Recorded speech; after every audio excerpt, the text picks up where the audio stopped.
Hello again, and welcome to the Solid Signal Podcast for October 7th, 2013. This week's going to be a little bit different because I like to tell you in general about what's going on today or what's going to be going on in the future. This time I'm going to take a trip back into the past. Not everybody's past, just mine. And not the happy past either, more about the embarrassing past. That's what's going to make it so entertaining for you.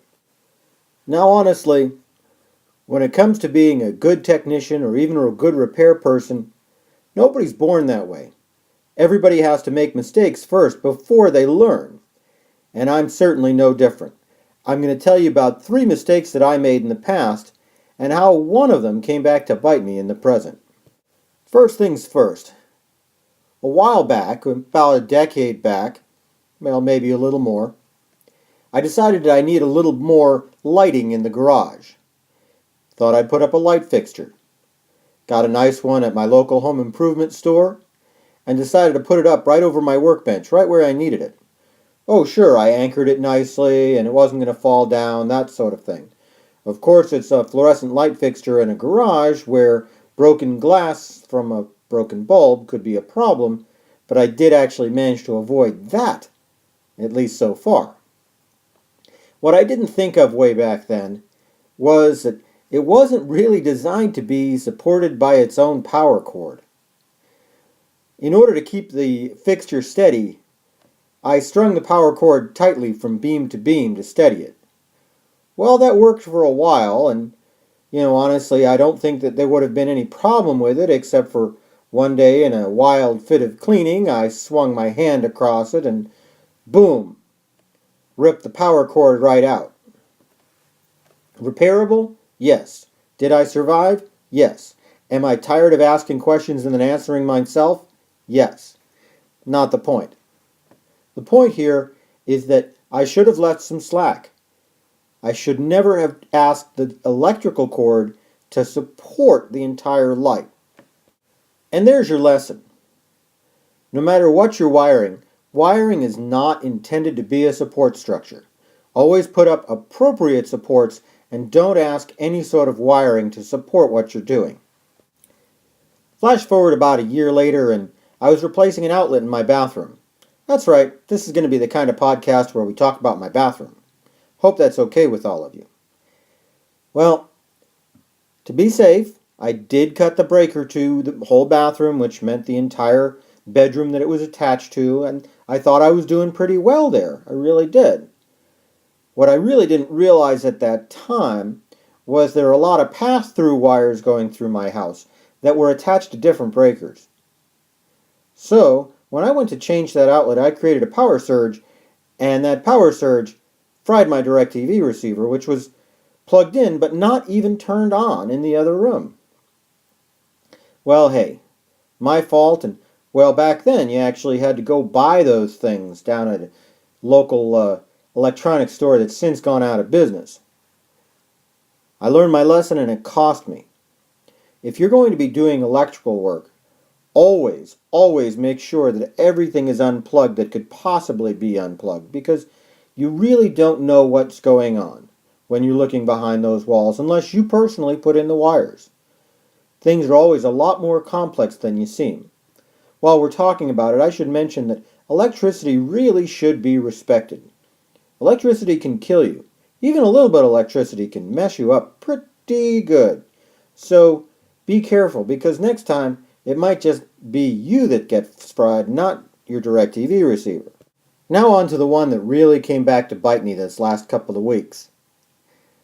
I put in DirecTV service in my home a long time ago.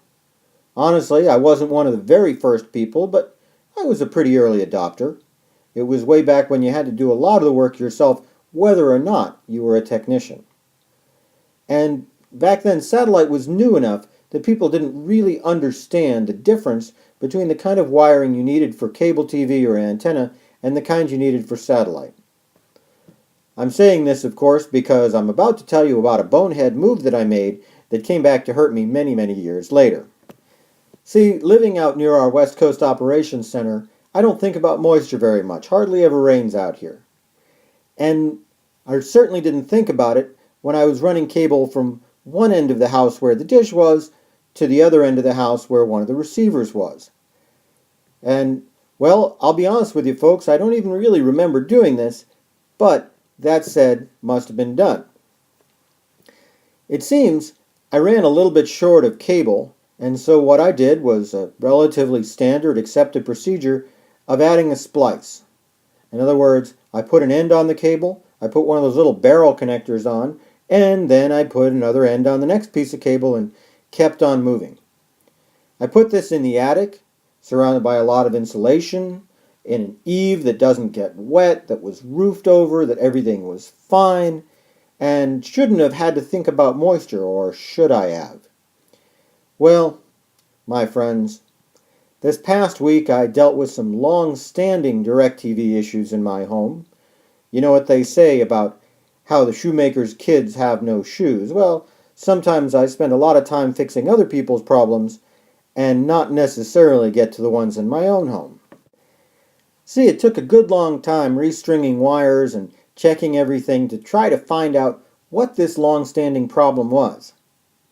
Well, of course you know what it is because I just told you. I pulled out the rustiest, most heinous, ugliest splice that I had ever seen. This thing looked like it had been underwater for a while. I swear it looked like it had barnacles on it. And hey, it doesn't even rain a lot in Southern California. Moral of the story here is, well, if you're going to string cables, try to avoid splices. Try to make sure that everything is as stable as possible. Make sure your runs go all the way from one end to the other. But if you are going to use a splice, and sometimes you have to, I want you to do two things. First of all, leave plenty of slack on both ends of the splice. Full drip loops if you have to. And then use an approved weather boot to cover the entire splice, even if you live in a dry climate, even if it's inside. Because here's the moral of the story, folks. No matter how smart you think you are now, 13 years from now, you're going to think the person you are today is a total idiot. Believe me, happened to me. Anyway, we've gone way too long on this podcast. I thank you for your patience. I guess I did kind of ramble on a little bit, and that's my fault. Tune in next week for a more reasonably sized podcast, and until then, have a great week.